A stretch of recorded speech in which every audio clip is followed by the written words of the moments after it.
I'm not no killer. I'm not no murderer. I'm not no bad person. And a lot of people, honestly. Tonight, Raymond Childs III is maintaining his innocence. But still, he is going to prison for 360 years for murdering 6 of his family members. These are deadly shootings that happened more than 4 years ago inside the family home that's located here in Indianapolis out on the east side. Rich Nye takes us into the courtroom to hear from the families destroyed by this mass murder. Raymond Childs III was just 17 years old in January 2021 when 6 people were shot and killed inside this home on Adams Street. A jury convicted Childs in October of murdering his parents, his 13-year-old sister, his 18-year-old brother, and his brother's 19-year-old almost full-term pregnant girlfriend. A 15-year-old brother who ran out of the house was shot twice but survived. I cannot comprehend the darkness in your heart at that time that led you to commit such an unfortunate act on January 24th.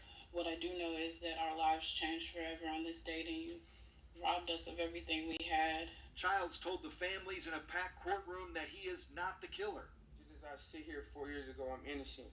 It's not a day that goes by where I don't think about them or wish that they was here.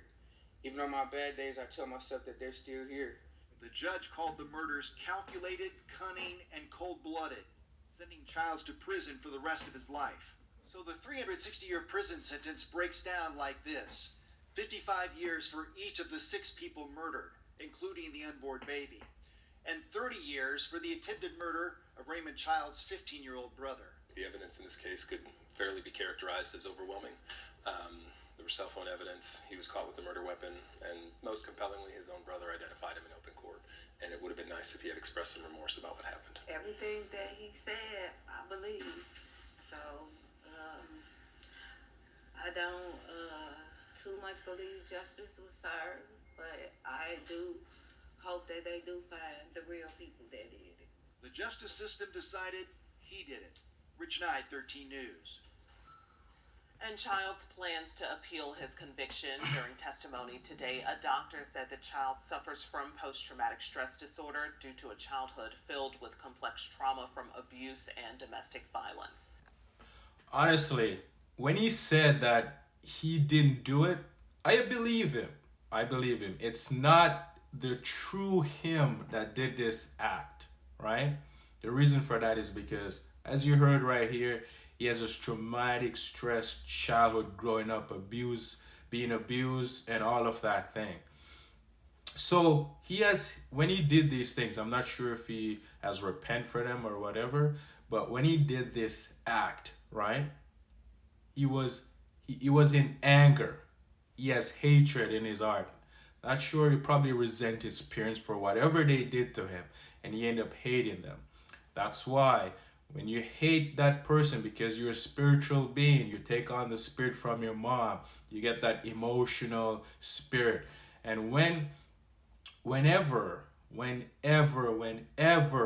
you get that emotional spirit from your mom and things happen in your life that you don't like, you're going to judge yourself or judge whoever did it to you, or for whatever reason, you're going to judge.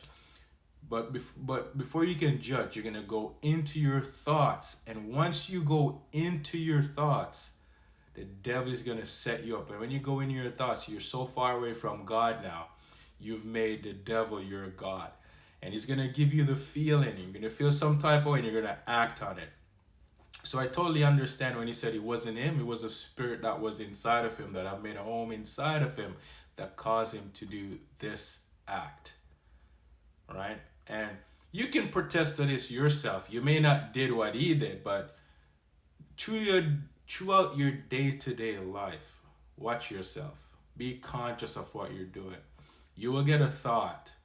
And once you start engaging in that thought, you go unconscious. You're into thoughts now, and you go unconscious. You're automatically doing it without knowing you're doing it. But start watching yourself, and you'll see yourself doze off unconsciously. That's what happened to him. He went unconscious, went into rage, went into blindness, and it caused him to do this. Just like when it was Moses. When God sent Moses to liberate the Israelites from the Egyptian. And Moses will go to the Pharaoh multiple times, but because it says, God said, I'm gonna harden his heart. God himself didn't do it. It's because the Pharaoh was so blind. He had hatred for Moses, right? And for Moses' God.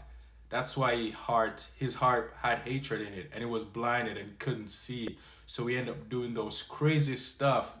And because he did those crazy stuff, that was his outcome. It was literally the devil setting him up as well.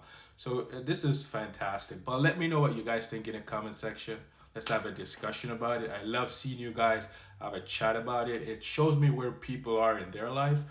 And it also helps me to learn more about you and myself as well, because I'm still on this journey. I'm not there.